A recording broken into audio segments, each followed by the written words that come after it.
The sun was already sinking behind the silos when Daniel Mitchell turned off the highway and onto the narrow county road that wound toward his small apartment complex.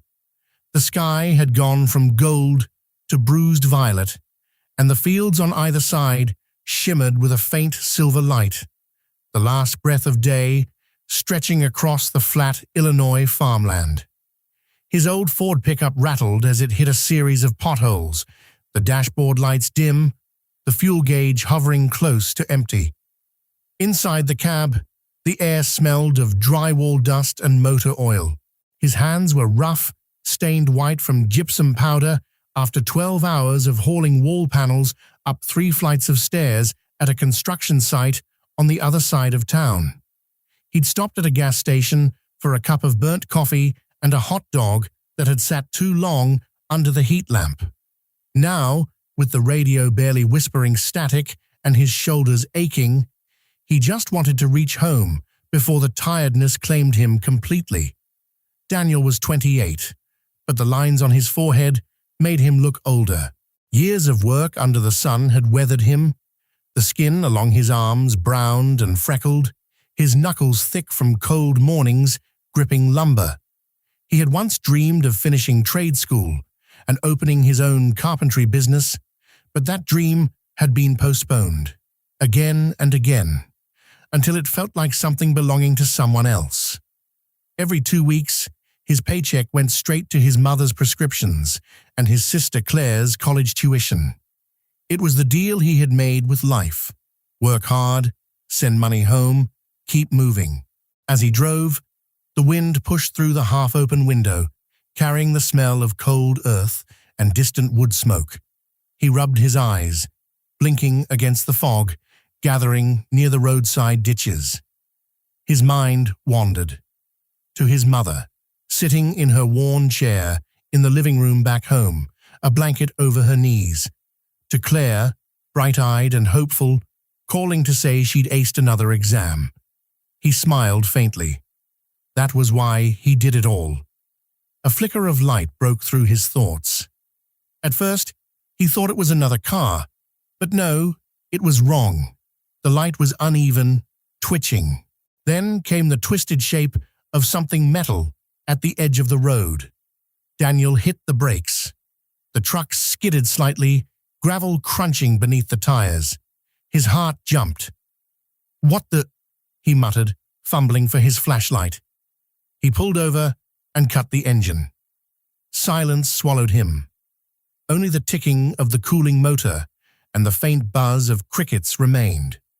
The air outside was colder than he expected. He could see his breath as he stepped out. The beam of his flashlight swept across the scene, a motorcycle, crumpled and glinting, its rear wheel still spinning weakly. "Hello," he called out. Nothing. Then he saw her, a shape in the grass, maybe 15 feet from the road, a young woman lying on her side, her black jacket torn, one leg twisted at an unnatural angle. Daniel's stomach clenched. He sprinted over, the flashlight trembling in his hand. "Hey, can you hear me?" Her eyelids fluttered. A weak moan escaped her. Relief and dread hit him at once. He knelt beside her, trying to keep his voice steady. Okay, don't move, all right? I'm calling for help." His fingers shook as he dialed 911. The dispatcher's voice was calm, professional. Daniel gave the coordinates as best he could, describing the highway mile marker, the condition of the bike, the state of the victim. "She's breathing," he added, his own breath quick and uneven, "but she's hurt bad." "Help is on the way," the voice assured him. He hung up and set the phone down on the grass, using both hands to steady the girl. Her skin was clammy, cold. Blood streaked the side of her face. He shrugged off his work jacket and laid it gently over her shoulders. "Can you tell me your name?" he asked softly. Her lips moved, the word barely audible. "Kesha." "All right, Kesha. I'm Daniel. You're going to be okay. An ambulance is coming." Her eyelids fluttered again. "A deer. I tried to miss it." He glanced toward the road. No deer, just empty fields stretching into darkness. "You did good," he said, even though he wasn't sure if that was true. "You just hang in there." The minutes dragged. The wind picked up, rustling the tall grass around them. Daniel's knees were numb against the cold ground. He kept talking to her, to fill the silence, to keep her awake. "You from around here?" he asked. No response. Her breathing was shallow. He felt panic rise in his chest. "Come on," he whispered. "Don't do this." In the distance, faintly, came the sound of a siren. Relief washed through him. "Hear that? That's for you. They'll be here soon."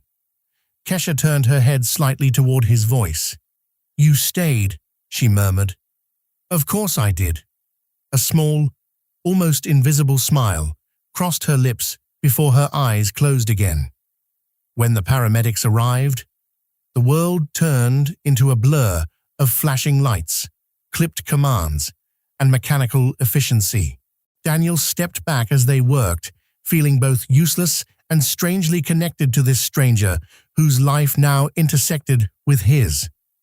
Before they loaded her into the ambulance, she opened her eyes once more and found his face. Her hand reached weakly, brushing against his wrist. He squeezed her fingers gently. "You're gonna make it, Kesha." She didn't answer, but her grip, faint as it was, lingered just long enough to say she'd heard him. Daniel followed the ambulance all the way to County General Hospital.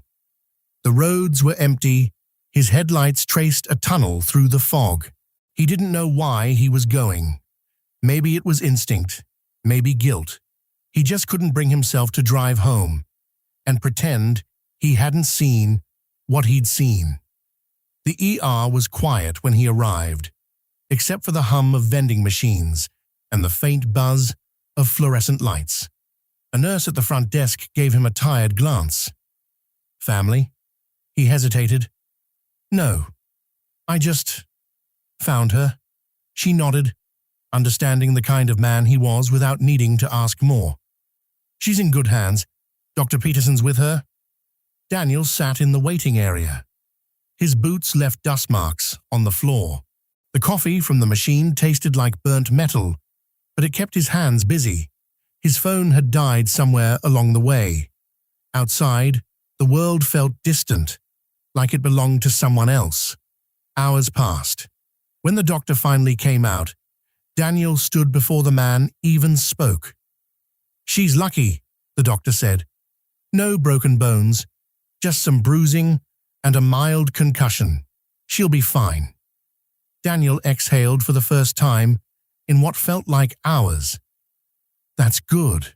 That's really good." "She'll probably want to thank you herself," the doctor added.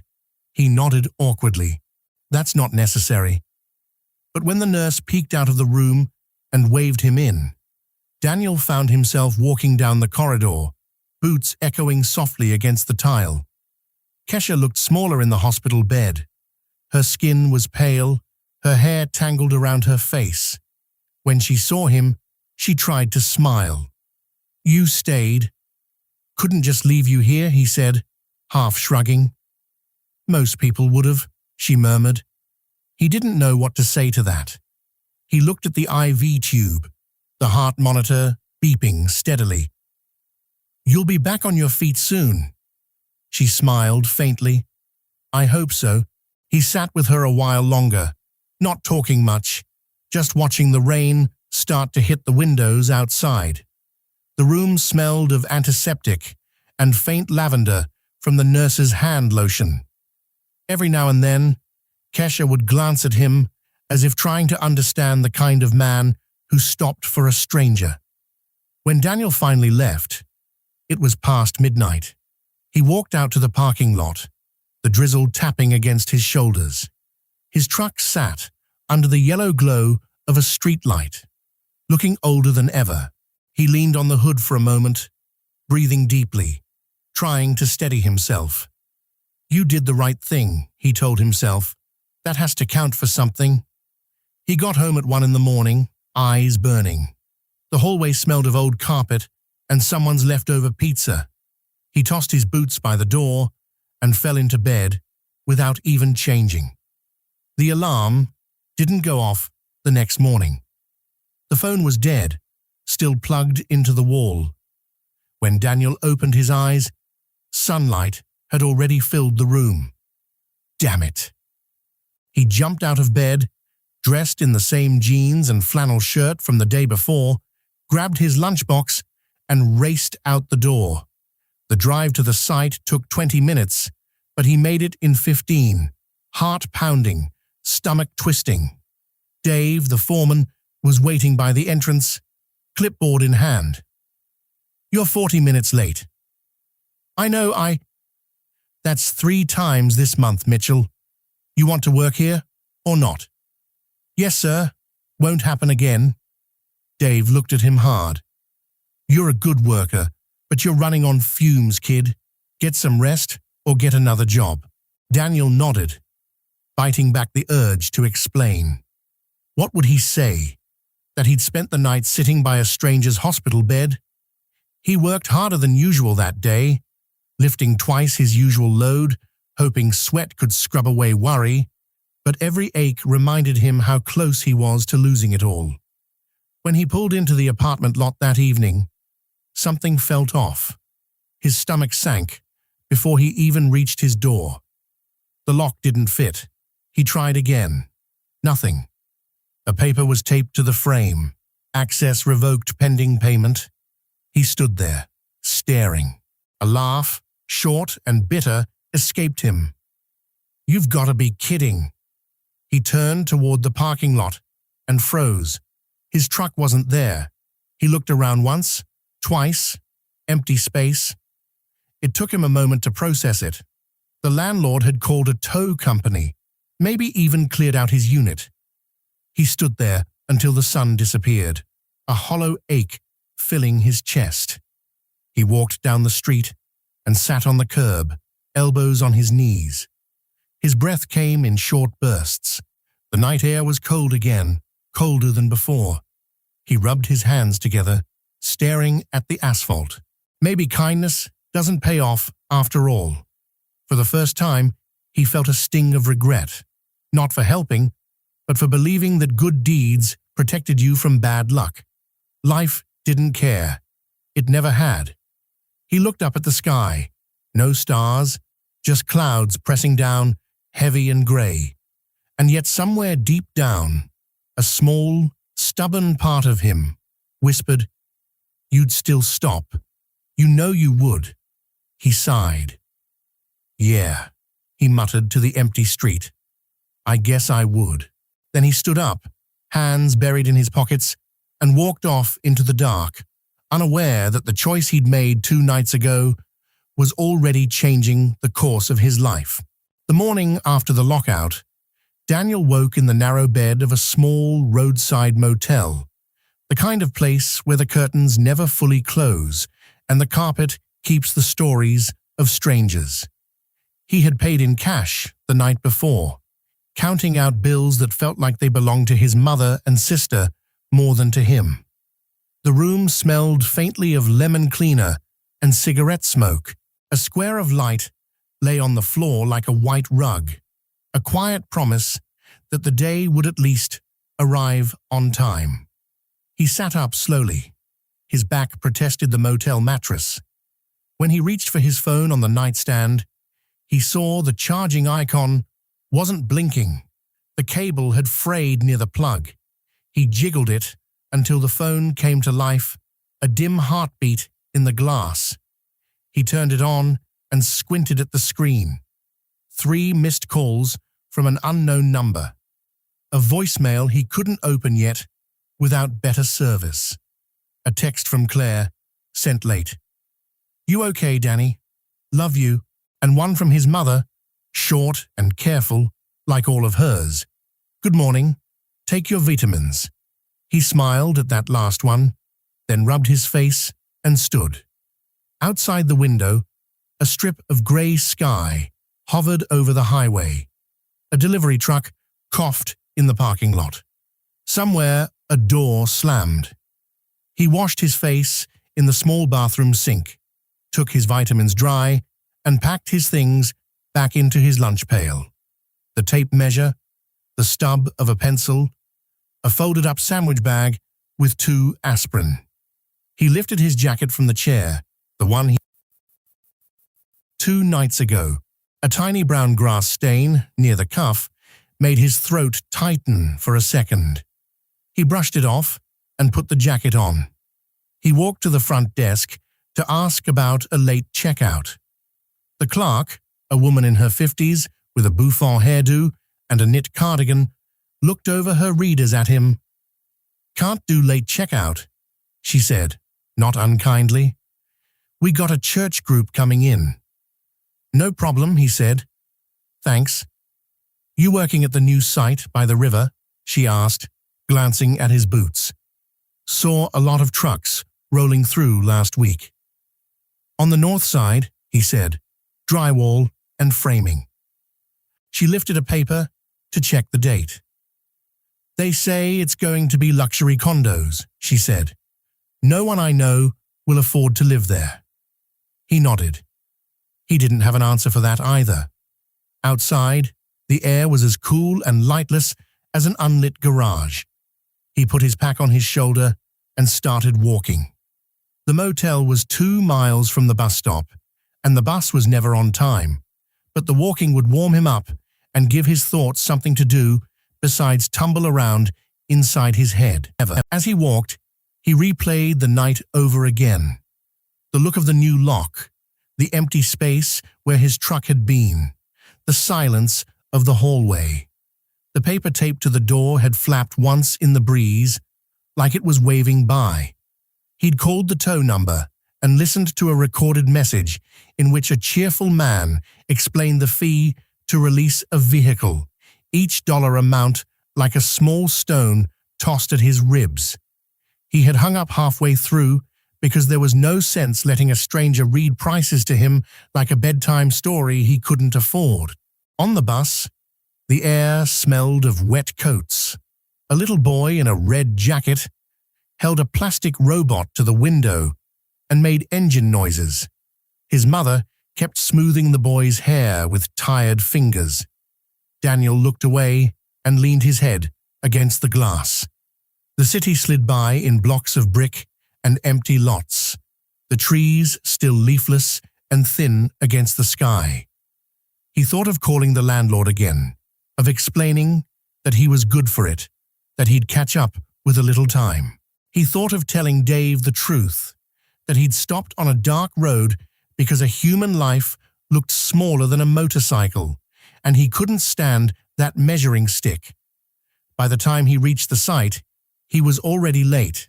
He came through the gate with his hard hat in hand and saw the crew moving like a small, determined army. 2 men with a drywall panel between them. A woman in a yellow vest, marking studs with a chalk line, a forklift backing out of a tight corner. The noise came at him in bright pieces, saws, shouts, the squeal of metal on metal. He found Dave near the tool cage, talking to a supplier in a suit. "Mitchell," Dave said without turning, as if he had a sixth sense for arrival. "You're 15 behind. Clock in and grab your lift buddy. We're finishing the south corridor today." "Yes, sir," Daniel said. The supplier shook Dave's hand and left. When Dave turned, he gave Daniel a long look. "You good?" "Fine." "Don't say fine when you don't mean it. You look like your dog ran away." "I don't have a dog," Daniel said, which wasn't an answer. Dave took a breath that meant he was about to say something he didn't want to say. "I mean it," he said. "You're a solid worker, but we can't keep dancing around the schedule. I need you here, and I need you on time." "Yes, sir. Won't happen again." Dave's stare softened a notch. "Grab Perez. He's been waiting since 7:30. Daniel found Perez near the stacks of gypsum board. Perez was younger, with a quiet laugh and careful hands, and he kept photos of his twin daughters tucked in the clear pocket of his vest. They nodded without ceremony and got to it, one sheet at a time, shoulder to shoulder, bracing the panel with their knees and lifting with their legs. Work had its own language. It said, "Here is weight, here is balance, breathe place, drive the screws in a steady pattern. Listen for the pitch that tells you the board is snug." By 9, his shirt clung to his back. A new ache had taken up residence across his ribs. Perez handed him a bottle of water and a look. "You okay, man?" "Yeah." "You don't look okay." "Just a week," Daniel said, making it almost a joke. Perez smiled a little, then grew serious. "My cousin got hit last month," he said, unasked. "On the bike. Guy kept going, left him in the ditch. He's limping now, but he's alive. Sometimes you get lucky." The image of the twisted motorcycle snapped into focus, the wheels still spinning. The guardrail bent like a ribbon someone had pulled too hard. He blinked away the picture. "Sometimes you do," he said.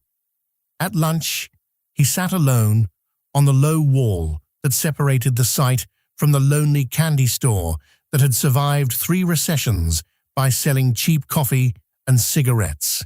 Daniel unwrapped his bologna sandwich and took a careful bite, chewing longer than necessary. Across the street, a woman in a floral skirt waited at the bus stop, the hem lifting in the wind. A stray receipt tumbled by like a pale moth. He thought of the motel clerk's question about the condos. He thought of the river, and if the wind would be different over the water when the new buildings went up. He looked down at his hands. Small cuts along the knuckles had turned the color of old paper. His fingernails were clean, but stained permanently gray at the edges. He flexed his fingers. They were strong. They had been taught to hold and carry and build. Sometimes he wished they could hold different kinds of things, a pen in a classroom, a set of house keys that belonged to him alone. Other times, he was grateful for their simple purpose. A good board seated flush into a waiting frame felt like an answer, even when he didn't know the question. In the afternoon, Dave called for a safety meeting. They gathered around with their hats off, a ring of tired faces, listening to the rules they already knew. Lift with your legs, mind the cord by the north stairs. No one on the second floor walk without a harness after 4. Daniel listened without listening, his eyes on the dust in the air, bright motes rising and falling in the sun.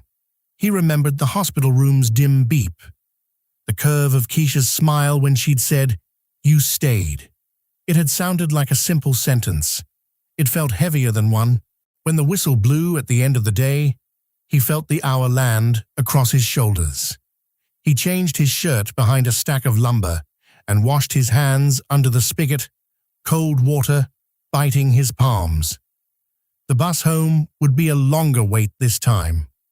He sat on the curb near the stop and rested his elbows on his knees. A boy with a skateboard ticked by, his wheels tapping over every sidewalk seam. An older man in a navy cap fed crumbs to a stubborn pigeon and talked to it like an old friend. A woman in scrubs drank a soda and stared at the middle distance. The whole world seemed to be holding its breath, waiting for its next small thing. His phone buzzed in his pocket. He pulled it out. The unknown number again. He let it ring to voicemail. He had called back earlier and gotten a message that the mailbox was full. He didn't have the energy for more of that. Instead, he called his mother. "Hey, Ma." "Hello, honey." The comfort of her voice tugged at him in a way he had expected and feared. "You sound tired." "I'm okay." "Don't tell me okay, if it's not true." "It's just a week," he said, catching himself and smiling. "Everything's fine. How's the hip?" "It's got its own weather report," she said. You know how it is. Claire around? At the library, big paper due. She said to remind you about her phone bill. I already sent it. You're good to us, she said. You always have been. He looked up at the blank sky. I try. You ever think of taking a day for yourself? She asked, softening the word day, like it was a luxury item on a shelf she didn't expect to reach. I will, he said, and both of them knew he wouldn't. That night, back at the motel, he counted his money again, folding the bills slowly, listening to the whisper they made. He considered pawning his tools. The thought made his stomach tighten. He imagined walking into a shop with the tape measure that had been his dad's, the one with the dent in the casing and the initials scratched on the clip. He imagined setting it on the counter, like an apology. He put the money away and turned off the light. Sleep came in short pieces.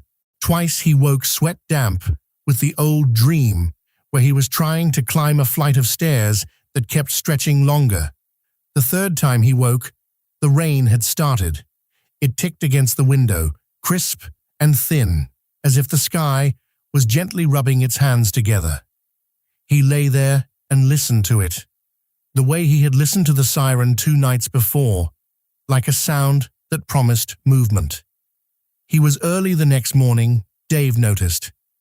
Look at that, he said. Mitchell's turned a corner. Trying, Daniel said. You keep trying. It tends to work. At mid-morning, a delivery truck backed into the wrong lane and scraped a parked vehicle on the street. A woman came storming onto the site in a plastic poncho, hair clinging to her forehead, voice sharp with panic. Whose truck is that? Who's responsible? She gestured at the row of vehicles, as if they were all guilty. The crew stilled, like a school of fish sensing a predator. Dave raised his hands. Ma'am, we'll take care of it. Slow down. Tell me what happened. The woman talked fast, words tripping over each other. The driver tried to interrupt. The rain sliced the air thinly around them. Daniel stepped forward and held the edge of his jacket over the woman's head, a small roof. She startled and looked at him, blinking water from her lashes. Thank you, she said, quieter now. Let's look, Daniel said to Dave. See the damage, then we'll know. They walked out to the street. The scratch was long but shallow, a silver line along a navy door like a cat had extended a single claw in warning. The driver swore softly. Dave rubbed his jaw. The woman's shoulders came down 1 inch. We'll file the report, Dave said. Insurance will handle it. The woman nodded, embarrassed by her own heat. I'm sorry, she said to the driver. I just got scared. Things can be fixed, Daniel said, surprising himself with how steady his voice sounded. It's all right. When they walked back in, Perez clapped him on the shoulder. You and your rain umbrella jacket, he said lightly. Hero again. Just keeping the peace, Daniel said, but the word hero slid off him like water does from a good coat. Later that afternoon, as he was guiding a panel into place, he felt a tug at his sleeve. A young man in a button-down shirt stood there, out of place, among the vests and hats. He had a handkerchief in his pocket. Are you Daniel Mitchell? The young man asked. Who's asking? Hospital courier, he said, then corrected himself. No, that's not right, sorry. I'm looking for Daniel Mitchell on behalf of a patient. Miss Kesha Greenland. She asked me to find you. She called the site this morning, but couldn't reach you. I was nearby, so I thought I'd stop in. Something in Daniel's chest startled at the name. She okay? She's being discharged tomorrow, the young man said. She wanted me to tell you, thank you for staying. He looked down at his notes and read a line. She says she owes you pie. Daniel blinked. Pie?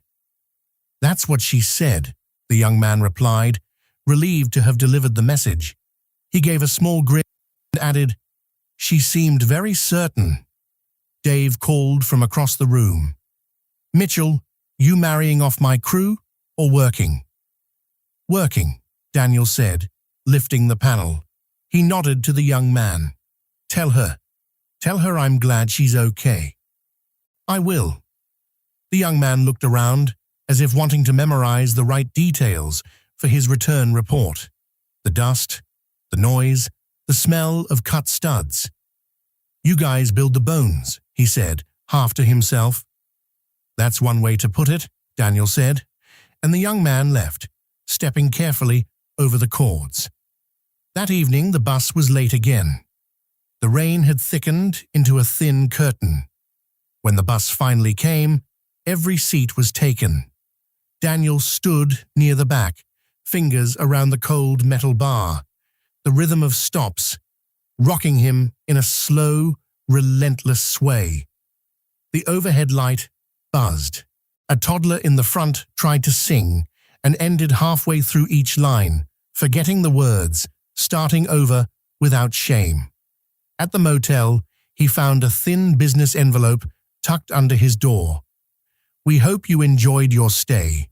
Please see the front desk if you need additional nights." It felt polite in the way a hand gently moves you aside. He checked his money and did the math again, pressing numbers with his thumb on the phone screen. The sum didn't add up to a happy ending. He decided to spend one more night and try to talk to the landlord tomorrow, even if it made him feel smaller. He walked to the gas station to buy a slice of pizza and a cup of coffee. The clerk, a heavy-set man with laugh lines and a hunting cap, rang him up and said, "You a night owl or a morning bird?" "Just hungry," Daniel said. "You work in that new place?" the clerk asked. The same question the motel clerk had asked, as if the site were a new moon everyone was looking at. "Heard it's going to have a gym on every floor. Lord help us, a treadmill I can see from my kitchen." Daniel smiled. "Progress." "Progress is a funny word," the clerk said. On his way out, he held the door for an older woman with a cane. She nodded and touched his forearm in thanks, a brief, friendly brush that felt like community. Back in the room, he listened to the rain again. He dialed the unknown number. This time, the voicemail picked up. A recorded woman's voice invited him to leave a message at the tone. He considered hanging up. Instead, he said, "This is Daniel Mitchell. I got a call from this number."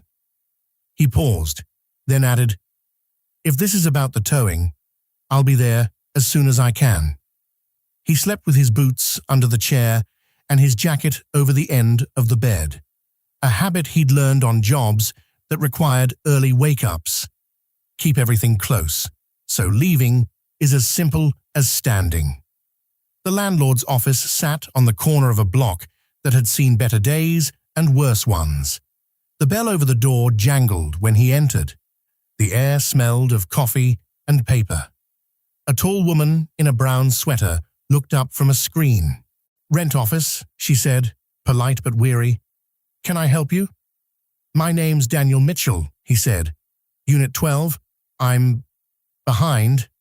He took off his hat, not sure why that felt respectful here. She typed something into her computer. "Yes," she said. "We sent notices." "I know," he said. "I'm not asking for a pass. I'm just asking for time." She studied him. Without asking, she got up, went into a back room, and returned with a folder. Inside, the paper had his name on it, in block letters he'd recognize anywhere, because he'd written them in his own mind 100 times. She laid out the balance like a map, tapping dates with one clean fingernail. "I can get you a little," he said, hating how thin the sentence sounded. "Not all. Not yet. We don't do half measures," she said gently. "I'm sorry." "Could I at least get my clothes?" he asked, feeling heat rise behind his eyes, not anger, but humiliation's sting. He swallowed. I got tools in there, and some pictures. She softened then, like a lamp had been turned, and the light found her face. That we can do, she said. I'll buzz maintenance. They'll meet you at the door at noon. She wrote his name on a sticky note and added the time. I can't do more than that, but I can do that. He nodded and swallowed again. Thank you. He waited across the street, in a diner with a cracked red leather booth. The waitress brought coffee and didn't hurry him to order. The place smelled of bacon and old stories. A man at the end of the counter stirred his soup like it was a chore. The waitress called everyone hon and refilled cups before they were empty. Daniel liked the sound of the coffee pouring, a steady, dark ribbon. As noon approached, he paid and walked back. Maintenance met him, as promised, a big man with a ring of keys and a calm expression. You got 10 minutes, the man said. That's enough, Daniel said. Inside, the apartment felt like a hotel room. The life pulled out of it. The couch was gone. The small table near the window had only 2 circles where cups had been. Even the old rug had been rolled up and taken, and the bare floor showed the places where it had sheltered scuffs and kept secrets. He moved quickly. He took his father's tape measure from the drawer, his hammer, his level. He took 2 shirts, a small bag with socks, a framed photo of his mother and Claire on the porch at home, sunlight on their faces, and the dog at their feet. He took a box of letters he'd wanted to keep and never read again.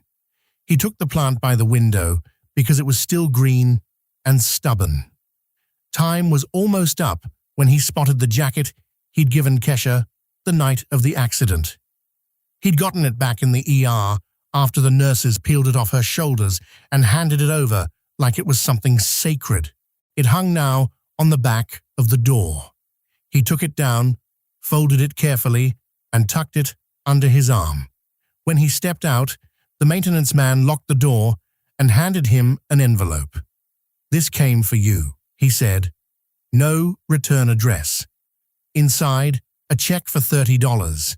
His deposit for the laundry room, the kind of money that felt both tiny and generous. Thanks, Daniel said. He meant it. He spent the afternoon walking. The rain had thinned to a mist that felt like seeing your breath on a cold day, there but not clouding anything. He walked past the park, where the swings moved slightly without child or wind. He walked past the thrift store, with a sign that said half-off dresses, and past the church with the brick facade and a notice board that read, Blessed are the merciful. He stopped at that one. He read the words twice, 3 times. He looked through the glass door. 2 women were arranging lilies near the altar. A man in a grey sweater vacuumed. Quiet work. Work that made a space feel ready. He sat on the front steps and stayed there long enough to feel the chill move up through the stone into his legs. A family walked by. Mother, father, 2 kids. The older boy wore a plastic crown from a fast food party and carried a balloon on a white string. He looked at Daniel and smiled. Daniel lifted a hand and smiled back. The balloon bobbed as if nodding in agreement. His phone buzzed again. Unknown number. He considered not picking up. Then he did. Hello? Silence for a heartbeat. Then a woman's voice he recognized. Daniel? Kesha? I've been trying to reach you, she said. Her voice was stronger, but she sounded like she was trying to walk on a leg that had just healed.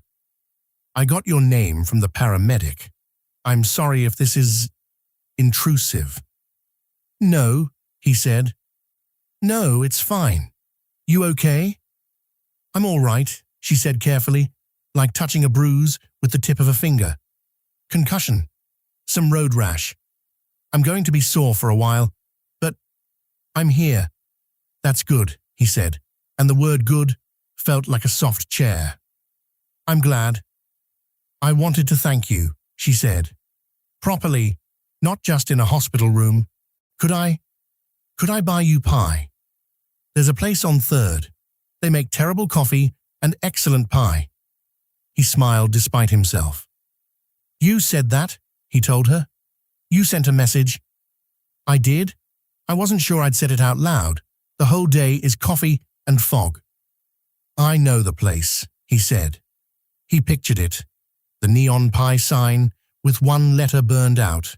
The counter lined with glass domes like clear hats. I could be there in 20, he said, then looked down at the plant under his arm and the bag at his feet. Make it 30. Take your time, she said. I'll be the one walking like I'm learning. He hung up and stood. The mist had turned to a fine rain again, almost like the sky wasn't committed to it, but meant well. He walked the 6 blocks to the pie shop. Along the way, he passed a barber shop where a man in the chair laughed with his head thrown back, and a hardware store whose display window held a red toolbox he had wanted since the day he learned what torque meant. The bell over the pie shop door made a sweet ding when he went in. The smell of sugar and butter wrapped around him like memory. The floor tiles were black and white. A radio in the back played an old country song about trains and promises made under cheap lights. He spotted Kesha at a corner table. She looked different out of the hospital bed, more alive, more human, and smaller in a way, like the night had taken a handful of weight from her. She wore a soft grey sweater and a scarf that made her eyes look greener. She stood carefully and waved. Hey you, she said, soft and real. Hey, I wasn't sure you'd come, she said. It wasn't accusation. It was relief talking. I wasn't sure either, he admitted, meeting her honesty with his own. They sat. The waitress, a woman in her 60s with a name tag that said Marge, set 2 menus down and squinted at Daniel's jacket. You've got grass on your sleeve, she said. And then, everything okay? Getting there, he said. Cherry pie is fresh, Marge reported. So is the lemon meringue. Coffee is not fresh, but it's hot. Cherry, Kesha said. 2 slices and 2 coffees, please. You got it, Marge said, and disappeared. The coffee pot already in her hand like a nurse's instrument. Kesha watched Daniel conduct a small battle with his napkin. He hadn't realized he was fidgeting with it until she smiled. Long week? She asked. It's been a month, he said mildly, then corrected himself. In a week. You look like you carry the weight for a lot of people, she said. You're good at it. Sometimes, he said. He felt himself wanting to tell her everything, about the motel, about the lock, about the plant in the bag at his feet. But something in him held back, a habit of not bringing strangers into his struggle until they'd earned a ticket. I'm glad you're okay, he said instead. The deer? She gave a small rueful laugh. The deer lived, she said. I can't say as much for my bike. Bikes can be replaced, he said, and he meant it. You'd be surprised, she smiled, and then turned serious. I don't remember much. I remember the headlights, the guardrail, the taste of copper. She paused, and then a jacket, and a voice telling me that I did good, even if I hadn't. You did fine, he said. You stayed, she said again, like returning to a word she wanted to memorize fully. Most people would have driven on. I know people say that like a line, but I've seen it. People like the idea of helping more than the mess of it. Mess is where I live, he said quietly, then wished he had not said it out loud. Marge arrived with the pie. The cherries glistened like small stained glass windows. The coffee was as promised, old but forgiving. Kesha picked up her fork and then put it down. I was thinking about what kindness is, she said, eyes on the pie she hadn't yet touched. I think it's sometimes inconvenient. Sometimes it shows up in work boots and loses you a day's wage. Sometimes it shows up in a scarf in a hospital room and tells you the weather. He didn't respond right away. He felt the truth of what she said land in him like a coin in a jar. Small, precise, adding weight you didn't know you needed. "Is this your way of telling me I look tired?" he asked, letting humor surface like a life preserver. "You look like a person who stops," she said. "It's a rare look." He took a bite of pie. The sugar woke up the back of his tongue and made him feel, for a half second, unreasonably hopeful. He took another bite to keep the feeling from getting lonely. They talked until the pie was gone. They talked about nothing and something. About the weather that wouldn't commit to spring. About a book she had started and never finished. About a man Daniel had known who could level a beam by feel alone. Kesha told him she worked with her family's company sometimes, and he nodded at that. She did not say what the company was. He did not ask. Pride comes in many sizes. So does privacy. When they stood to leave, she clung to the table for a second to find her balance. He moved an inch, then stopped, not wanting to crowd her. "I'm okay," she said. "Everything's just louder than it should be." They walked out together. The rain had slowed to occasional drops that made small stars on the sidewalk. At the curb, she turned to him. "Let me at least give you a ride," she said. "My cousin's waiting around the corner. He'll take us wherever you need to go." He thought of the motel keys in his pocket and the way the clerk's mouth had tightened when she said church group. He thought of the embarrassment of being driven to a place that was not quite home. "That's kind," he said, and meant it, "but I'm just a few blocks from where I need to be." "You sure?" "Positive." She watched his face for a beat that was long enough to make friendship, or something like it. "All right," she said, "but this isn't done." "It's pie," he said. "It's finished when the plate's clean." She smiled. "You know what I mean." They parted at the corner. He watched her move toward a black sedan that had waited, quiet and polite, a block down. A young man jumped out to open her door and fuss over her, and for a second, Daniel saw another world flip its porch light on, a world with rules and courtesies he recognized but did not live in. He turned and walked toward the bus stop.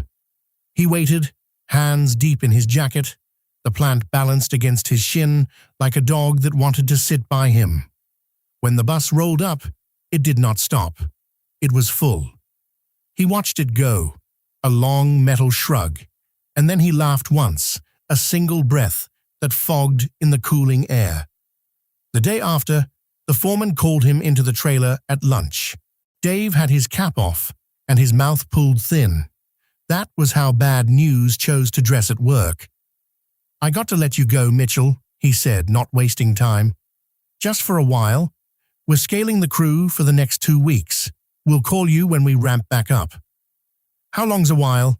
Daniel asked, though the calendar in his head already flipped past due dates like cards. 2 weeks. "What changed?" he asked, steady. "Supply slowed. Budget meetings," Dave said, looking at the battered floor instead of his eyes. "You'll be the first I call. I mean that." "I know you do," Daniel said. He couldn't make himself angry at Dave. People don't cut the ropes. The ship moves and the rope goes slack. "It's just a week," he said, and the line came out with a small, broken laugh they both smiled at without joy. He emptied his locker, gloves, spare shirt, a half-full box of screws. He shook Perez's hand, then pulled him into a brief hug that surprised them both. "See you soon," Perez said. "Soon," he said, the word light as balsa. He walked out, with the late sun in his face, a bright bar across his eyes like a painter had dragged a brush there. The city sounded different from this angle. He wasn't on the inside of the fence anymore. A kid on a bike clattered by, his chains squealing. Somewhere a dog barked steadily, the way dogs do when they're telling the whole neighborhood the news. He didn't go back to the motel.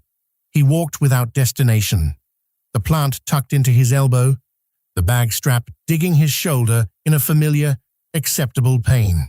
At a corner, he stopped and looked up at the sky like a man reading a sign. Clouds were tearing open near the west, showing a thin seam of gold. He thought of the church steps, of the word on the board, merciful, and of the rattle in his chest that was not illness but a complicated kind of fear. At dusk, he found himself near the hospital, almost by accident, as if his feet wanted to check that the memory had not lied. The glass doors slid open when he approached, polite as ever. Inside, the smell of disinfectant and hope. The receptionist looked up and then away again, as if she recognized not him, but his kind. People who come to hospitals because their hearts feel untied. He sat in the waiting area, the same seat where he had watched the rain begin on the night he met Kesha. A television on the wall reported weather in a voice that sounded like a teacher, good with second graders. He closed his eyes and listened.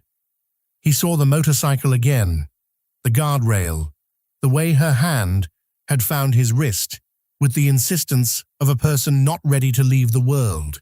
He heard the doctor say, "She's lucky." He heard the paramedic say, "You can follow us if you want." He remembered his father's voice, out of nowhere, out of everywhere, saying, "You don't walk away from someone in trouble." He remembered the tone of it, the low certainty, the way men of his father's generation put words on the ground like stepping stones. When he opened his eyes, a little girl was watching him from across the room. She had a pink backpack with a unicorn on it and a bandage on her cheek. She gave him a solemn nod, the kind of nod children reserve for people they have decided are safe. He nodded back. He left when the janitor unplugged the floor buffer and the lights dimmed one notch. Outside, night had come with the quiet manners of a guest. He turned up his collar and started the walk toward the motel, even though he knew exactly how many bills were left in his pocket and exactly how many the clerk would ask for. 2 blocks later, the world shifted. He heard a shout, a sharp, surprised cry, and then the particular sound of a bike slipping on wet pavement. He didn't think. He ran. A teenage boy lay tangled in his bicycle near the curb, a paper bag spilled open beside him, bread, a dozen eggs, a jar of sauce bleeding out into the gutter like a dark rumor. The boy clutched his arm and made the sound boys make when they want to cry, but since the world expects something else. "You okay?" Daniel asked, dropping to a knee. "I'm fine," the boy said, face pale with pain. My wrist." Daniel checked for obvious breaks, the way you do when you've been around enough small disasters to know the entry points. The wrist was swelling already. A scrape on the knee would make a good story later. The boy looked at the shredded paper bag as if it had betrayed him. Daniel picked up the bread, the eggs, the carton miraculously intact, and the jar. The jar's lid had cracked. He looked around. There was a bodega across the street, lights on, a bell on the door. "Let's get you inside," he said. He lifted the bike to the sidewalk and guided the boy into the store with a hand at his shoulder. The man behind the counter took one look and came around with a roll of paper towels and a plastic chair. He and Daniel cleaned the boy's knee and wrapped his wrist with the steadiness that comes from necessity, not training. The boy's breathing slowed. "You got someone to call?" Daniel asked. My mom, the boy said. She's going to kill me. She'll be glad you're okay, Daniel said. He looked at the jar and then at the clerk, who shrugged and took it, replacing it with a new one without comment. The boy's mother arrived in a rush, apology and gratitude falling over each other in her voice. She tried to pay for the new sauce. The clerk waved her off and rang up a pack of gum instead. She tried to pay Daniel. He waved her off too, and it was easier because the clerk had taught him how. Thank you, she said, her hand on his sleeve. Really, thank you. He walked out into the cooling night. He did not feel like a hero. He felt like a man who had done a small thing in a world full of them. He felt for a moment less alone. Then the quiet returned, and with it, the arithmetic. He stood on the corner and made a choice that hurt like a pulled tooth. He would not go back to the motel. He would keep walking and find a place out of the wind. He would call Claire in the morning and joke about the weather. He would call Dave again in a week. He would show up until showing up meant something again. He found the small overhang behind the library where the alley light clicked on when he approached. He sat against the wall and tucked the plant between his feet, its leaves catching the pale light like they belonged under a brighter lamp. He hugged his jacket to his chest, pulled his cap down low, and listened to the faint noise of a town turning off for the night. A television laugh track, a door chain sliding into place, a dog giving up the day. His phone buzzed, a final small insistence before the battery died. He glanced at the screen. Another unknown number. He let it go. It was easier to let things go in the dark, even the ones that might help. Pride is a blanket that warms and isolates at the same time. He closed his eyes and asked himself the question that had been circling him since the lockout. Does kindness matter when the bill comes due? The answer didn't come in words. It came in a picture he hadn't asked for. A jacket laid over cold shoulders in a wide, dark field. It came in the feel of a wrist finding his hand. It came in the eyes of a boy in a bodega, the relief like a quiet bell. He fell asleep with his knees half bent and his head tilted awkwardly, and he dreamed of measuring tapes that reached the horizon and still told the truth. In the grey that belongs to early morning and parking lots, he woke to a sound he knew before he could name it, the soft hush of a car slowing with intention. He kept his eyes narrow under the brim of his cap.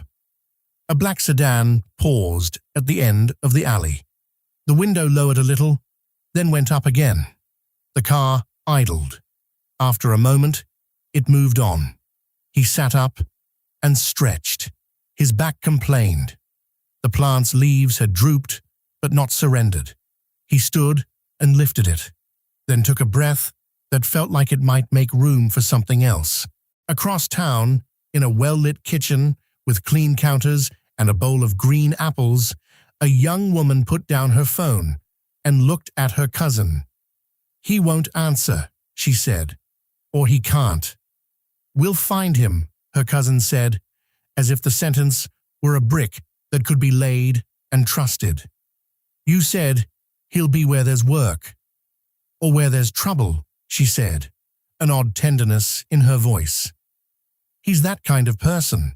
Back in the alley, a small red balloon, escaped from a party or a careless hand, tangled briefly in the library's fire escape, then slipped free and climbed into the lightening sky. Daniel watched it go as if it were an answer. He lifted his bag, adjusted his jacket, and walked toward the day, not knowing that by sundown, a woman in a brown sweater would knock on a door he could no longer open, holding a set of keys that didn't fit any lock he had ever owned, and a letter with his name on it that would feel like a door swinging wide where he had only ever found walls. For now, he walked. For now, the question still stood. For now, the answer was simple and difficult at once. Keep walking, keep stopping when someone falls. Keep offering the small roof of a jacket in the rain. He did not know yet that the road he was on bent towards something like mercy. He only knew that it did not let go of him, and he did not let go of it, and sometimes that was enough for one morning. He paused at the crosswalk and felt for the tape measure through the canvas of his bag.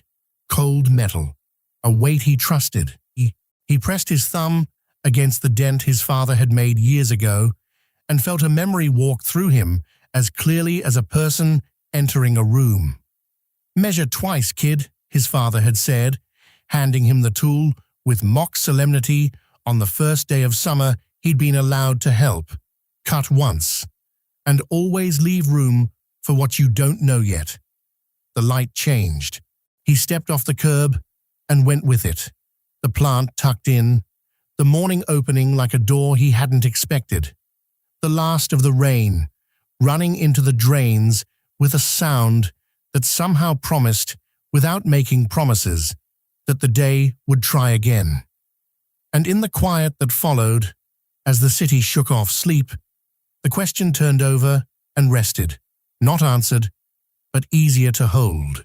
The first thing Daniel noticed was the sunlight, brighter than it had been in days, spilling across the cracked sidewalk in sheets of gold. It was the kind of morning that made the world look freshly washed. But for him, it only made the weariness stand out sharper. He hadn't slept much the night before. His back still ached from resting against the brick wall behind the library. The plant he'd kept beside him was drooping now, its leaves limp, but alive, stubborn, like he was. He tightened the strap of his work bag and started walking toward the bus stop. The day had to start somewhere. Halfway down the block, his phone buzzed. A number he didn't know. For a moment, he thought it might be Dave calling him back. Maybe the site was reopening. Hope flickered, fragile as a match in wind. "Hello?" A woman's voice, calm and professional. "Mr. Daniel Mitchell?" "Yes, that's me. This is Evelyn Walsh from Hartman Property Management. Are you available for a brief meeting this morning?" Daniel's first thought was that it had to be about the apartment. "If this is about rent—" "It isn't," she said gently, cutting through his panic. "I'd like to meet you regarding a personal matter. It'll only take a few minutes. I'm actually nearby. Would it be all right if I stopped by your address?" He hesitated. "My address?" The words landed like a pebble in a dry well. "I don't exactly have one right now," he admitted. "That's quite all right," she said, as if she'd expected it. "How about I meet you at the coffee shop on 3rd and Maple, around 10? He glanced at his watch. 9:22. "Sure," he said slowly. "I'll be there." "Thank you, Mr. Mitchell," she said, her voice as smooth as glass. "See you soon." When the call ended, Daniel stood still for a moment, squinting toward the east, where the sun broke through the haze. He had no idea what the meeting could be about. Probably paperwork, he told himself. Maybe some leftover bill. Maybe a new fee. His gut told him not to expect good news. Good news didn't track people down in person. Still, he went. The coffee shop was quiet, filled mostly with the soft hiss of the espresso machine and the low hum of conversation from two retirees in baseball caps arguing about the Cubs. Daniel ordered the cheapest thing on the menu, a small black coffee, and found a corner table near the window. He rubbed his hands together for warmth, the smell of roasted beans wrapping around him like comfort he hadn't earned. A few minutes later, a woman entered, mid-40s, sharp posture, dark blazer. Her hair was perfectly neat, her expression calm, in the way only people used to control could manage. She spotted him instantly. Mr. Mitchell? She asked. He stood, awkward and unsure whether to offer a handshake. She offered hers first. Firm, professional. I'm Evelyn Walsh, she said. Thank you for meeting me. He nodded. Sure. You said this was about a personal matter? Yes, she said, setting her leather folder on the table. She took a seat across from him, smoothing a sheet of paper from inside. First, I'd like to confirm your date of birth and current employment. He told her. She made a note, nodding. Mr. Mitchell, she said after a pause, I'm here on behalf of a client who recently purchased the property at Cedarville Apartments, including your former unit. Daniel felt a familiar pang of embarrassment tighten in his chest. If you're here to collect, I'm sorry. I lost the job last week, and Evelyn lifted a hand gently. I'm not here to collect anything, Mr. Mitchell. She smiled, small but genuine. In fact, quite the opposite.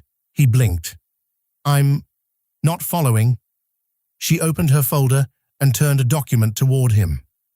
The ownership transfer has already been processed. As of this morning, you are the legal owner of Unit 12, Cedarville Apartments, along with the adjacent property lot. Daniel stared. The letters on the page looked real but impossible. Wait, owner, you mean? Yes. He shook his head. No, there has to be a mistake. I don't own anything. I can barely afford gas. Evelyn's eyes softened. It's not a mistake. She closed the folder, folding her hands neatly over it. The purchase and transfer fees have already been paid in full. You'll receive new keys this afternoon. Daniel tried to speak, but the words jammed in his throat. Paid? By who? By the Greenland family, she said quietly. On behalf of their daughter, Kesha. His mouth opened, then closed again. The name hit him like a chord, struck in a quiet room. She's the young woman from the accident, Evelyn continued, reading his expression. She insisted it be anonymous at first, but her father wanted you to understand that their family is deeply grateful. Daniel leaned back, the air seeming to thin around him. She doesn't have to. I didn't do anything special, You stopped, Evelyn said softly. That's what you did. The simplicity of her tone undid him. He looked down at his hands, rough from years of work, the same hands that had lifted drywall, patched cracks, handed a jacket to a bleeding stranger. He felt a rush of confusion, gratitude, disbelief, all tangled together. This is too much, he said at last. I can't accept something like that. You already have, Evelyn said kindly. It's yours. Deeds filed, taxes prepaid for the year. It's done.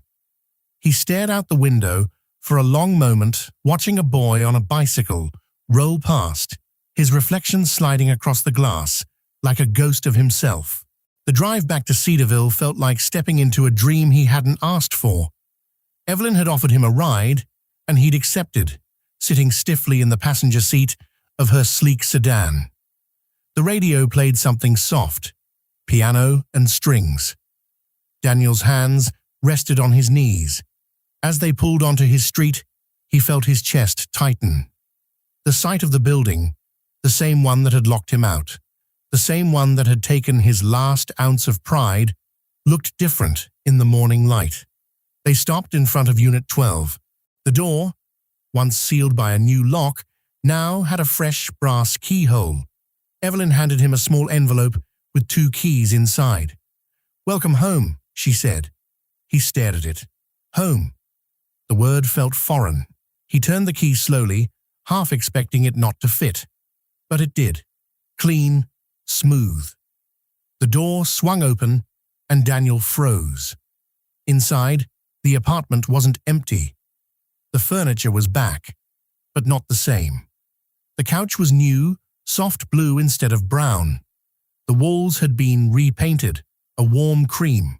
His framed photo of his mother and sister hung neatly above the table, polished glass catching the light. The same little plant sat by the window, now upright, leaves glossy and green. Someone had watered it. He stepped inside, his boots echoing faintly against the floor. "How?" he started, but Evelyn was already smiling faintly. "Miss Greenland sent movers yesterday. She said she didn't want you to come home to emptiness."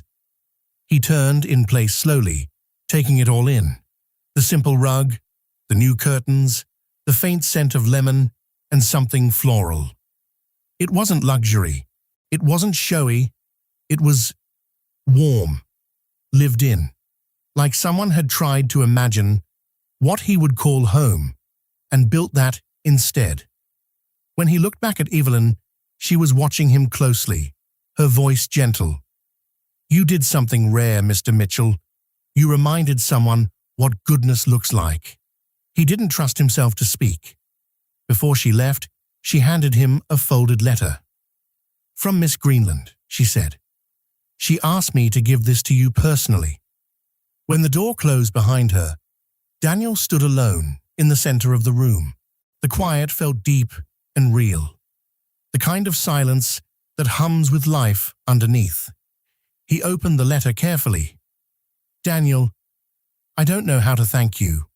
My father says I shouldn't try. That gratitude, when it's real, doesn't fit into money or gifts. But I wanted to do something that said more than words. You didn't just stop for me that night. You stayed. And that small act changed something in me. Maybe it changed my father too. He would like to meet you, if you're willing." Kesha Daniel read it twice, then folded it and slipped it into his jacket pocket. He sat down on the couch, elbows on his knees, staring at the faint sunlight spreading across the floor. He wasn't used to receiving anything without earning it. Even kindness felt like debt. Still, he whispered into the empty room, "Thank you." The meeting with David Greenland took place 2 days later, at an office overlooking the river downtown. The building itself was all glass and steel, modern and sharp. Like success, had a texture. Daniel felt out of place the moment he walked in. His boots dull against the polished floor, his work jacket faded compared to the dark suits around him. The receptionist led him to a conference room. "Mr. Greenland will be with you shortly." He nodded, trying not to fidget. When the door opened, David Greenland wasn't what Daniel expected. He was in his 60s, tall but not imposing, wearing a simple grey suit without a tie. His hair was mostly white, his handshake firm but human. "Mr. Mitchell," he said, with a smile that reached his eyes. "It's good to finally meet you." "You didn't have to do any of this, sir," Daniel said immediately. "The house, the furniture." David waved it off gently. "Let's call it gratitude. My daughter is alive because you chose to stop. That's not something I can ignore. I just did what anyone would have done." David leaned back in his chair, studying him. "I've been alive long enough to know that's not true." Daniel looked down, embarrassed. "I'm not used to people doing things like this for me." "Neither am I," David said quietly. "That's the problem with success, Mr. Mitchell. You start thinking kindness is something you buy instead of something you give." Daniel looked up, surprised by the honesty in his tone. "I read your file," David went on. "You've worked steady since you were 19. No criminal record, no handouts. You just keep showing up. That's rare." Daniel shrugged. "I was raised to." David smiled faintly. "Good parents, then." "My dad passed when I was 14, Daniel said. "But yeah, he was good." David nodded, thoughtful. He'd be proud, I think. The silence that followed wasn't uncomfortable, just full. Finally, David folded his hands on the desk. "My company is starting a new project, a housing development near the river. We're looking for someone to oversee part of the site, someone practical, someone I can trust. Daniel blinked. You mean a job? A management role, David said simply. More responsibility, but it pays 3 times what you were making at the construction site.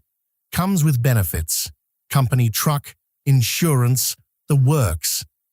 That's, sir, I don't even know what to say. Say you'll think about it.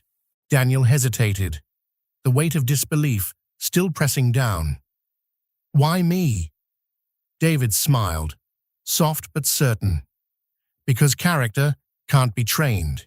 You had every reason to keep driving that night. Exhaustion, bills, fear, and you stopped anyway. That tells me more about who you are than any resume could. Daniel looked down again, blinking fast. I don't deserve all this. Maybe not, David said, but sometimes the world gives us what we didn't earn, just to remind us it can. The first few weeks on the job felt like stepping into another man's life. Daniel traded his old tool belt for a clipboard, his calloused hands for responsibility that felt both foreign and familiar. He supervised crews, checked blueprints, walked the skeleton of new homes rising along the riverbank. Every morning, he arrived early, watching the sunrise reflect off the half-finished windows, painting them gold. He'd stand there, coffee steaming in one hand, the other in his pocket, breathing the smell of fresh lumber and river wind. Sometimes he thought of that night on the road, the darkness, the stillness, the voice whispering, "You stayed." It felt far away now, like a story told to someone else. But every now and then, when a worker stumbled or cursed or dropped something heavy, Daniel would be there first, steadying, helping, without thinking. It was muscle memory now, the habit of care. He called his mother after his first paycheck. "Guess who's got insurance?" he said, grinning into the phone. "Oh, honey," she laughed, that warm, worn sound that could still undo him. "I knew things would turn around. The Lord doesn't forget kindness." Daniel smiled. Maybe he just takes his time. Weeks passed. Kesha came by the site occasionally, walking carefully still, but smiling wider each time. She wore sunglasses and a windbreaker, hair pulled back, looking nothing like the fragile figure from that night. The first time she visited, she brought a box of donuts for the crew. Perez had been rehired, and when he saw her, he whispered to Daniel, "That the pie girl?" Daniel shot him a look, but Kesha heard and laughed. "Pie girl, huh?" "Sorry," Daniel said, embarrassed. "He's smart," she said, eyes twinkling. "I owe you pie and donuts now." Over time, her visits became less about gratitude and more about friendship. Sometimes they'd walk the site together after hours, watching the sun drop behind the half-built houses. The river would catch the last light, turning copper and gold. "You ever think about how one moment can change everything?" Kesha said one evening, her voice quiet against the sound of hammers in the distance. "Every day," Daniel said. She looked at him, smiling faintly. "Me too." He wanted to say something else. Something about how her family's generosity had changed him, how he still didn't feel he'd earned it. But words didn't come easy when feelings were too big for them. So instead, he said softly, "You look stronger." "I feel stronger," she said, then paused, "because of you." He didn't know what to do with that. He just nodded, looking out at the half-built neighborhood, his voice low. "Because of what we do for each other, maybe." Months later, spring rolled in, with the smell of wet earth and new beginnings.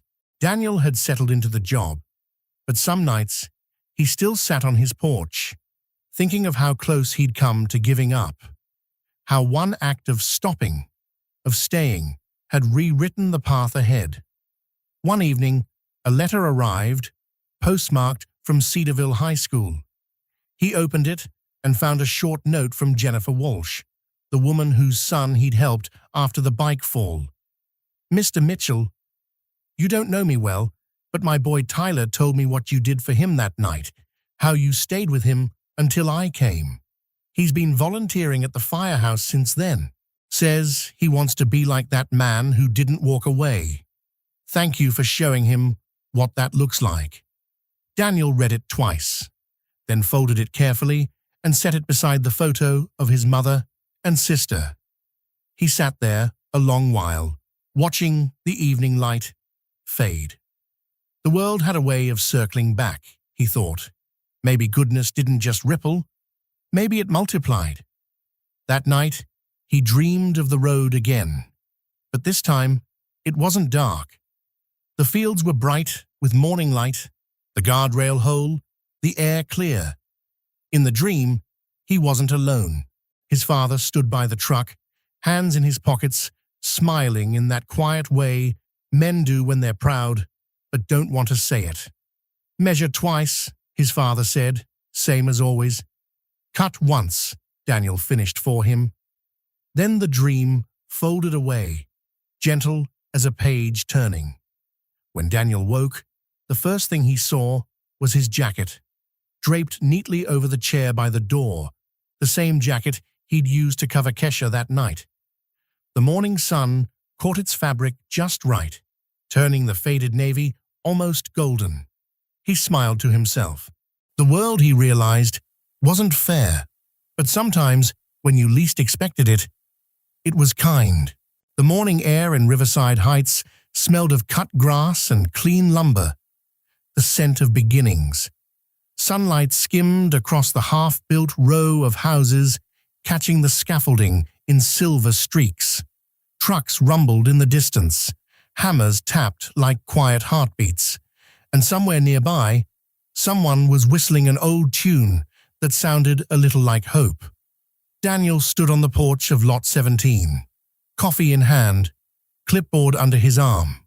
A light breeze moved through the half-finished walls, and a pair of sparrows darted past, building a nest in the eaves. Coffee.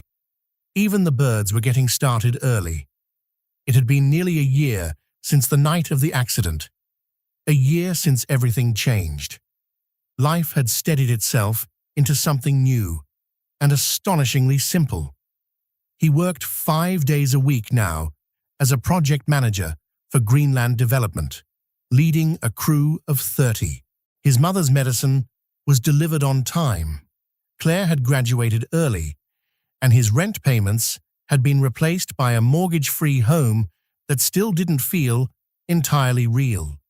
But some things hadn't changed. He still made his own coffee too strong, still woke up before dawn, still checked the gas gauge twice before every drive, and he still carried the quiet habit of looking for people who might need help, not because he wanted to be anyone's hero, but because it had become his way of seeing the world. "Morning, boss," Perez called from the sidewalk below, flashing a grin. "We got deliveries holding at the gate. You want a sign?" "On my way," Daniel said, grabbing his clipboard. As he made his way down, a voice behind him said, "You forgot your coffee." He turned. Kesha stood there, holding the mug out with both hands, smiling. Her hair was tied up under a baseball cap with the Greenland logo, her face tanned by the same sun that had marked his own skin. "You trying to steal my job again?" he teased. "Just making sure you stay caffeinated," she said, passing him the cup. "Dad says you're the only manager who still does half the lifting himself. Force of habit." He sipped. "Besides, you can't tell a guy to tighten bolts if you don't know how tight they should be." She laughed softly. "You're a strange kind of boss, Daniel Mitchell." "Yeah," he said, "but a happy one." They stood for a moment, the noise of construction humming around them, a rhythm they both had learned to live by. Then she looked at him and said, "Dad's been asking When you'll come over for dinner again, he's got a new batch of stories about zoning laws. Riveting stuff. Daniel chuckled. Tell him to save the good ones. She smiled. You know, I think he likes you. I think he likes anyone who finishes what they start. Maybe, she said, but he trusts you. That's different. He looked down at his clipboard, embarrassed by the warmth in her voice. Trusts earned. It was, she said simply. Before he could respond, a truck horn blared from the gate. He waved at Perez, then turned back to her. Rain check on that dinner. She nodded, eyes bright. I'll hold you to it. Later that afternoon, a soft drizzle moved in, the kind that cooled the air without stopping work. The men threw on ponchos and kept going. Daniel didn't bother. He liked the feel of rain on his face, the earthy smell it carried. By 5, the sky had cleared again. He was walking the site one last time, checking measurements, when his phone buzzed in his pocket. The screen showed a number he didn't recognize, but there was something familiar about the area code. He answered. Mr. Mitchell? Yes. This is Jennifer Walsh. I don't know if you remember me. My son Tyler had that bike accident a few months ago. Daniel smiled faintly. Of course I remember. Well, she said, her voice catching, I just wanted to tell you he started volunteering at the firehouse. He says he wants to be the kind of man who stops. He's been telling that story about the construction worker who stayed with him until I got there, to everyone who'll listen. Daniel leaned against a post, eyes fixed on the horizon, where the sun was slipping behind the half-finished rooftops. That's good to hear, ma'am, he said quietly. I wanted to thank you, she went on. You didn't just help my boy, you gave him something to look up to. He swallowed hard. He gave me something too. They spoke for another minute, then said their goodbyes. When the call ended, Daniel stayed where he was, watching the world turn gold. The river glimmered in the distance, and the breeze carried the faint scent of sawdust and rain. The kind of man who stops. The words stayed with him. That evening, he drove his home, in the company truck, a white pickup that still felt too new for him. The road curved past open fields, and for a moment, he caught sight of the very stretch of highway where it had all begun. The memory came back clear as daylight. The twisted motorcycle, the flashing sirens, Kesha's trembling hand clutching his wrist. He slowed the truck, pulling over to the shoulder. The grass there had grown tall again. Wild flowers dotted the ditch, blue and yellow and white. The guardrail had been replaced, shiny and unscarred. He stepped out and stood there for a while, the wind tugging at his jacket. Cars passed now and then, their headlights sweeping across him, and each time one went by, he wondered if anyone inside was looking, if they saw the world as fragile as it really was. He crouched by the spot where he remembered finding her, brushing his fingers across the grass. It was cool and soft. You were right, Dad, he whispered. You don't walk away from someone in trouble. He stayed there a few minutes more, listening to the hum of the highway, the sigh of the wind through the fields. Then he stood, tipped his head toward the sky, and said softly, Thank you. For what? He wasn't sure. For survival, for second chances, for strangers who turned into friends. Maybe all of it. When he got back in the truck, the radio came on, an old station playing Lean on Me. He smiled, shaking his head. Some coincidences, he thought, were too kind to be accidents. 2 weeks later, Greenland Development hosted the opening ceremony for the Riverside Heights project. There were banners, speeches, coffee urns steaming in the morning air. Rows of new homes lined the street. Fresh paint, open porches, and young trees staked upright like promises waiting to grow. Daniel stood beside Kesha and her father as the mayor cut the ribbon. Applause broke out. Cameras flashed. For a moment, he felt small again, the way he had that first day in David Greenland's office. But then David clapped him on the shoulder and said, "You built this?" Daniel shook his head. "No, sir, we built this." David smiled. "You remind me what that word means." Reporters asked for photos, and Daniel obliged, standing awkwardly between the father and daughter whose lives had become bound to his. He didn't like attention, but he understood what this moment meant. Not for the company, but for the idea behind it. The development wasn't luxury housing. It was affordable homes for working families. The kind of place Daniel's own family could have lived in years ago. Each house had a small yard, a front porch, and space for laughter. It was, in its way, a monument to something simple, a life rebuilt on kindness. After the crowd thinned, Kesha handed him a small envelope. "Open it later," she said, smiling. When he finally did, at home that night, he found a handwritten note and a photograph. The note read, "You stopped for me on a dark road. I hope this light helps you find your way whenever life gets dark again." The photograph showed the two of them at the site, standing in front of the first finished house, both smiling, wind-whipping their hair. He hadn't even noticed the picture being taken. At the bottom of the envelope was a small keychain, a silver charm shaped like a road with a rising sun. He turned it over in his hand and smiled. Months passed, and life kept moving. The steady rhythm of work, community, and quiet evenings. Daniel became something of a local figure, though he never asked for it. People would nod at him in diners or wave from across the hardware store.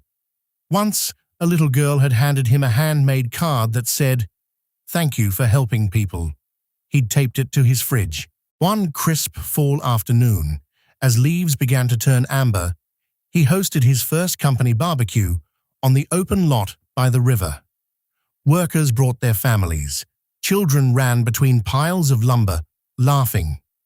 Kesha handled the grill while Perez organized games. Even David Greenland showed up, wearing jeans and sneakers, his business veneer set aside for a day.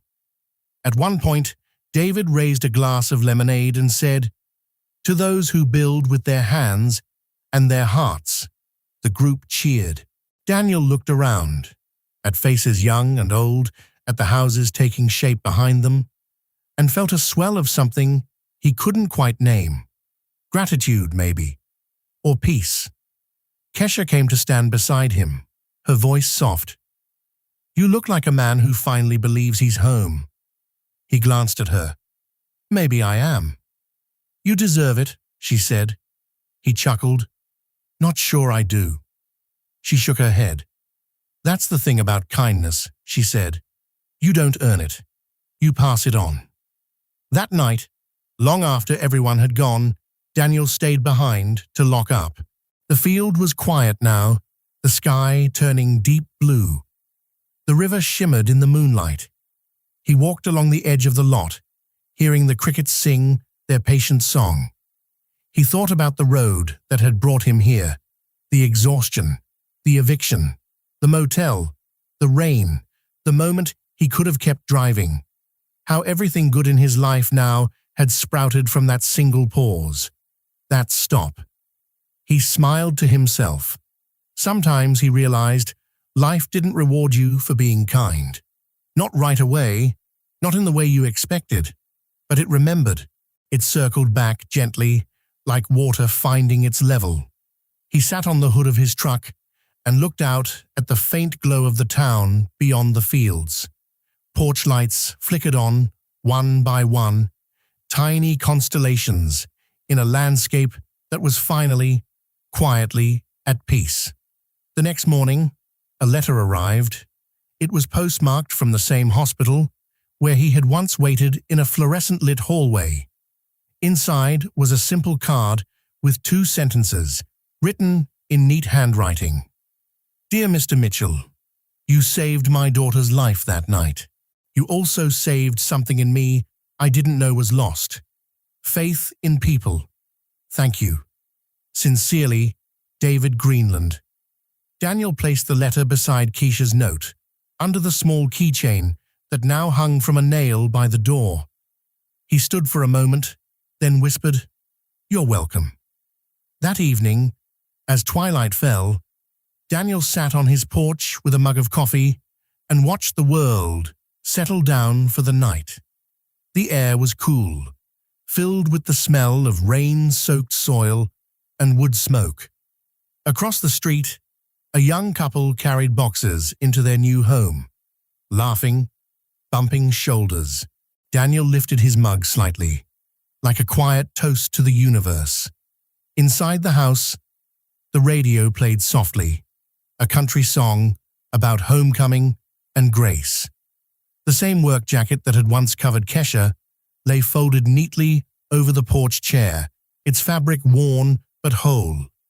The breeze lifted its collar for a second, as if to nod hello, then let it fall again. He leaned back, eyes on the darkening horizon. Somewhere out there, a car would break down, a stranger would stumble, a hand would reach out, and maybe, just maybe, someone like him would stop. He smiled at the thought. Sometimes, he murmured, that's all it takes.